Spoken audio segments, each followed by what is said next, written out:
Hello friends, welcome back to my channel Stitching Aura. तो friends, आज की हमारी वीडियो इस डिज़ाइनर ब्लाउज़ के ऊपर रहेगी। तो चलिए वीडियो को स्टार्ट करते हैं। तो फ्रेंड्स, यहाँ पर हमने जितना भी शोल्डर है उसका हाफ़ ले लिया है। तो इसको हाफ़ लेने के बाद यहाँ पर हमने नेक ले लिया है 2.5 इंच का, क्योंकि नेक हमारा बिल्कुल इसमें आप देख सकते हैं कि गले से चिपका हुआ है। तो इसलिए हमने 2.5 इंच का नेक ले लिया और 1 इंच शोल्डर डाउन करते हुए इस तरीके से हमने इसको मिला लिया है। और इसके बाद फ्रेंड्स, अब हम आर्म होल इसमें निकालेंगे। तो 7 इंच हम इसमें डाउन ले लेंगे और 7 इंच डाउन लेने के बाद इसमें इस तरीके से यहाँ पर हम एक निशान लगा लेंगे। यहाँ पर हम आर्म होल और अपर चेस्ट का निशान लगाएंगे। इसके बाद हमने जो भी हमारा बस्ट पॉइंट होता है, बस्ट पॉइंट का निशान आप लगा लें, जितना भी आपका बस्ट पॉइंट है। तो मैंने यहाँ पर 10.5 इंच पर निशान लगा लिया और उसके बाद टोटल लेंथ जो आपको रखनी है, तो मैंने यहाँ पर 15 इंच की टोटल लेंथ ले ली है। ठीक है, आप इसको अपने साइज़ के अकॉर्डिंग लगा लीजिए। तो जो मेरा अपर चेस्ट था उसका 4th पार्ट मैंने यहाँ पर ले लिया, उसका चौथाई हिस्सा, यानी कि अपर चेस्ट का चौथाई हिस्सा मैंने लिया है। आप अपने मेज़रमेंट के अकॉर्डिंग इसको करें। मैं इसमें एक इक्वल मेज़रमेंट नहीं बता रही हूँ। जो भी आप मेज़रमेंट लेते हैं उसका चौथाई हिस्सा और 1/2 इंच लूजिंग, ठीक है, वो मैंने इसमें ले लिया है। और अब इसके बाद फ्रेंड्स, यहाँ पर मैंने इसको हाफ़ करते हुए इंच टेप को यहाँ पर एक निशान लगा लिया और यहाँ पे मेरा 7.5 इंच था, तो वहाँ से 1/2 इंच कम, यानी कि जो भी आपका मेज़रमेंट होगा उससे 1/2 इंच कम यहाँ पे मैंने लेने के बाद जो आर्म होल का साइज़ था वो मैंने 8.5 इंच मेरा आर्म होल था, तो 8.5 इंच पर मैंने निशान लगा लिया और मेरा एग्जैक्ट आ रहा था। हालांकि ये इस तरीके का शोल्डर नहीं है, लेकिन फिर भी मैं आपको एक मेज़रमेंट इसमें बता रही हूँ, क्योंकि जो कटिंग होती है वो साइज़ के अकॉर्डिंग ही होती है। तो इस तरीके से देखिए, ये आर्म होल का निशान मैंने लगा लिया। ठीक है, अब आप अगर देखिए चेक कर सकते हैं, 17 इंच का आर्म होल था, तो 8.5 इंच मेरा परफेक्ट आ रहा था। अब इसके बाद जो भी आपका बस्ट पॉइंट होगा, जो भी आपका फुल बस्ट होगा, उसको 10 से डिवाइड करने के बाद जो भी मेज़रमेंट आएगा वो आप ले लें और 0.25 इंच नीचे कम, ऊपर जो भी है उससे 0.25 इंच नीचे कम, मेरा 4.25 इंच था और नीचे मैंने 3 इंच पे निशान लगा लिया था। ठीक है, और इस तरीके से निशान मिलाते हुए यहाँ पर 0.25 यानी कि 1/4 इंच बढ़ाते हुए, ये देखिए इस तरीके से आप इंच टेप से नाप लें। चाहे तो आपको अगर तजुर्बा है तो वो वैसे भी पता चल जाता है कि कितना रखना है। ठीक है, तो इस तरीके से 1/4 इंच मैंने इसमें बढ़ा लिया और इस तरीके से एक इसको निशान लगा लिया है। अब इसमें मैं इसको थोड़ा सा ना कैमरे को आपको क्लोज़ कर लेती हूँ ताकि इसको ना साफ़ दिखाई दे। तो इस तरीके से मैंने इसमें कर लिया है। अब इसके बाद यहाँ पर 3.5 इंच का डार्ट पॉइंट मैं दूंगी, क्योंकि ये मेरा 39 बस्ट है इसमें, तो बस्ट के हिसाब से ही जो डार्ट है वो दिया जाता है। अगर 30 होगा तो आप इसमें 2.5 इंच का ही दीजिएगा। ठीक है, तो इस तरीके से 3.5 इंच, क्योंकि पफ बनना होता है ना, जैसे आप देंगे तो पफ उसमें उसी तरीके से साइज़ के अकॉर्डिंग बनेगा। तो इस तरीके से मैंने डार्ट का निशान लगा लिया है। तो ये देखिए, आप इस लाइन को हमने देखना है इंच टेप से कि कितना है, और उतना ही दूसरी वाली लाइन को भी। ये देखिए, तो ये मेरा 5 इंच में 1 पॉइंट कम आ रहा था, तो ऐसे ही मैंने यहाँ पर निशान लगा लेना है। इस तरीके से ये दोनों लाइनें ना हमारी इक्वल होनी चाहिए। अगर इक्वल होंगी तो जब हम इसको स्टिचिंग करेंगे तो छोटा बड़ा नहीं होता है, तो इसलिए इन दोनों को इक्वल रखा जाता है। तो ये देखिए, यहाँ पर मेरा इसका निशान आ रहा था। आप देखिए, थोड़ा सा मैं कैमरे को थोड़ा और जूम वो कर लेती हूँ ताकि आपको सब दिखाई दे। अब फ्रेंड्स, यहाँ से मैंने वेस्ट पॉइंट का निशान लगाना था, तो 1.5 इंच मैंने इसमें ऊपर की तरफ को ले लिया है। 1.5 इंच इसलिए लेते हैं क्योंकि हमें जो हमारा बैक वाला पार्ट होता है उसका साइज़ इसके अकॉर्डिंग निकलता है। ठीक है, तो 1.5 इंच हमने इसमें ऊपर की तरफ को ले लिया। अब यहाँ पर हम वेस्ट पॉइंट का निशान लगा लेंगे। तो यहाँ पे मेरा 32 इंच था, तो इस तरीके से नापते हुए मैं इसमें एक निशान लगा लूँगी। ठीक है, जहाँ पर भी आएगा इस तरीके से निशान लगा लेना है। ठीक है, अब इस लाइन को और जो ऊपर अपर चेस्ट वाली लाइन है, इन दोनों को हमने मिला लेना है। तो इन दोनों का हमने मिला लिया। अब इसको मिलाने के बाद आप देखिए, मेरा जो वेस्ट फुल बस्ट था वो ऑटोमेटिकली ही निकल जाता है। ठीक है, तो वो भी लूजिंग के साथ 1 इंच लूजिंग के साथ इसमें निकला है। तो अब हम जो आर्म होल के ऊपर डार्ट पॉइंट आता है ना, उसका भी निशान लगा लेंगे।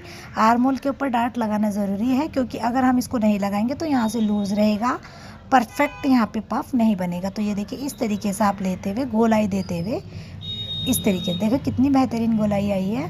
इस तरीके से पॉइंट नहीं बनाना है, गोलाई देते हुए आर्म होल का निशान लगा लेना है। तो यहाँ पर मैं 1 इंच का, क्योंकि मेरा अपर चेस्ट और फुल बस्ट में 2 इंच का लूजिंग था, 2 इंच का डिफरेंस था, तो मैं यहाँ पर इसलिए 1 इंच का डार्ट दूंगी। तो चाहे आप अगर 1 इंच का होगा तो आप 1.25 इंच का भी डार्ट यहाँ पे दे सकते हैं। तो इस तरीके से देखिए 1 इंच का मैंने यहाँ पे डार्ट पॉइंट दिया है।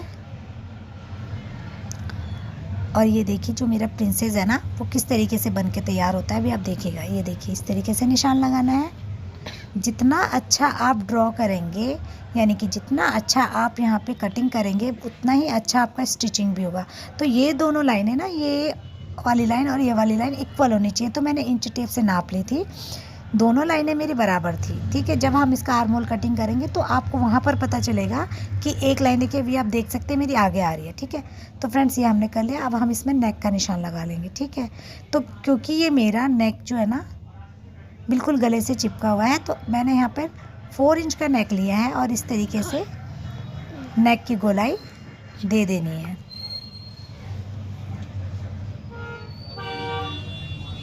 तो ये देखिए मैंने नेक की गोलाई दे दी।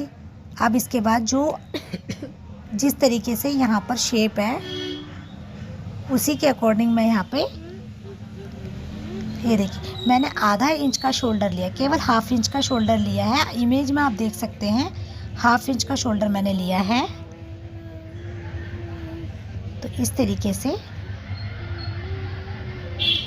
क्योंकि ये स्लीवलेस है, तो जो मेरा एग्जैक्ट शोल्डर आ रहा था उससे हाफ इंच मैंने एक्स्ट्रा लिया। आप देखिए हाफ इंच मैंने एक्स्ट्रा नीचे को बढ़ाया है। अब जो ये मेरा शोल्डर वाला डार्ट है ना, इसको यहाँ से इक्वल हमने रखना है, क्योंकि कटिंग हमारी जो होगी उसके अकॉर्डिंग हमने इन दोनों को इक्वल रखना है। ठीक है, ये दोनों हमारे बराबर होने चाहिए। अब इसको हम कर्व की मदद से शेप दे देते हैं। इमेज के हिसाब से हम इसमें शेप दे रहे हैं।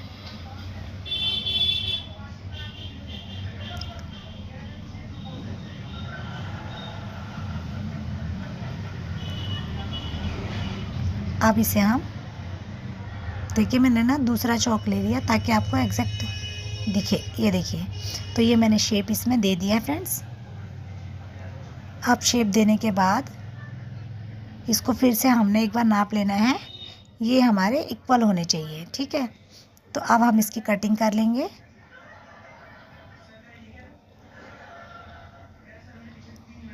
तो चलिए फ्रंट पार्ट हमारा कट हो गया है। अब जो ये मेरा शोल्डर डार्ट है ना, शोल्डर पे जो मैंने डार्ट दिया है, मैं इसको एक बार आपको क्लोज करके दिखाती हूँ। ठीक है, इसको कटिंग करने के बाद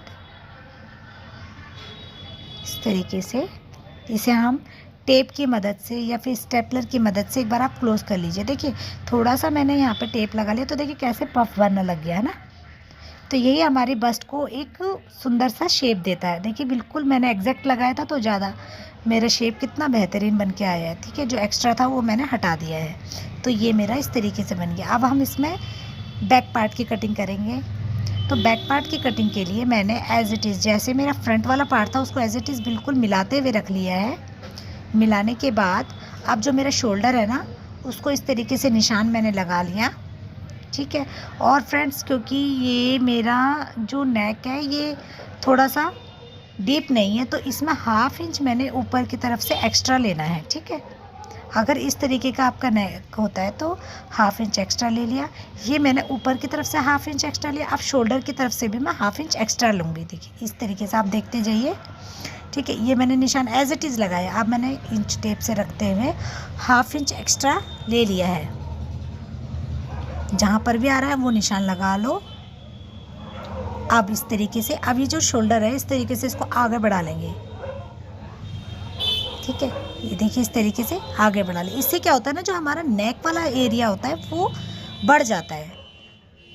जिससे कि आपका गला नहीं खींचेगा और परफेक्ट फिटिंग आएगी। थोड़ा सा मैंने आप देखिए किस तरीके से कर रही हूँ।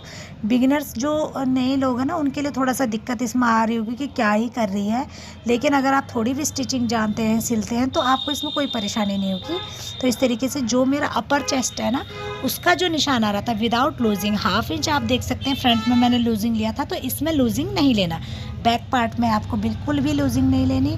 अब ये मैंने साइड से साइड मिला के जो मेरा लंबाई थी वो मैंने ले ली, ठीक है। अब ये मेरी लंबाई थी एग्जैक्ट। ये बैक पार्ट कटिंग करने का बहुत आसान तरीका होता है। आप एक्स्ट्रा इसमें 1/2 इंच ले लेना है। चाहे तो आप दूसरे तरीके से भी कर लो, लेकिन इससे ना बहुत इजीली आपका बैक पार्ट की कटिंग हो जाती है। तो जो भी आपका वेस्ट है, जितना भी वेस्ट होता है, उसका 4th पार्ट ले लिया। अब इसमें डार्ट पॉइंट, अब आप देखिए मैंने इसमें डार्ट देना बहुत ज़रूरी है, और किस तरीके से मैं डार्ट देके इसे क्लोज करूँगी आप देखिएगा।